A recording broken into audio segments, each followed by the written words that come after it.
じけないようがまた吹ける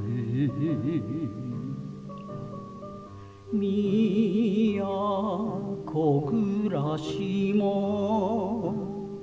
屋根裏に落ちてしまえばどん底と壁に聞かせる独り言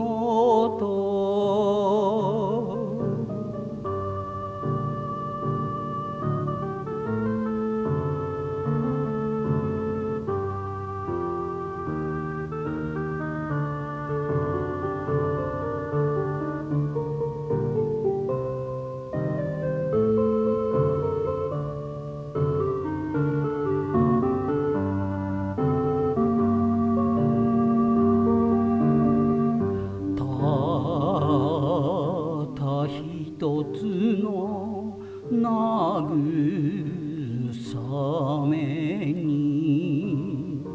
引けたマリアも色あせた古いギターを胸に抱きせめて忍ぼうかふるさとに一人残したあの人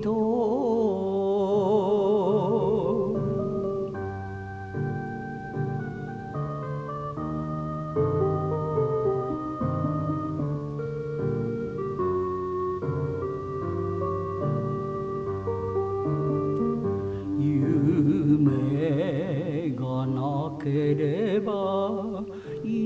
きられぬなんで今朝両胸の火を窓に眺めるあの星はたとえ消えてももう一度明日に望みをつなぐのさ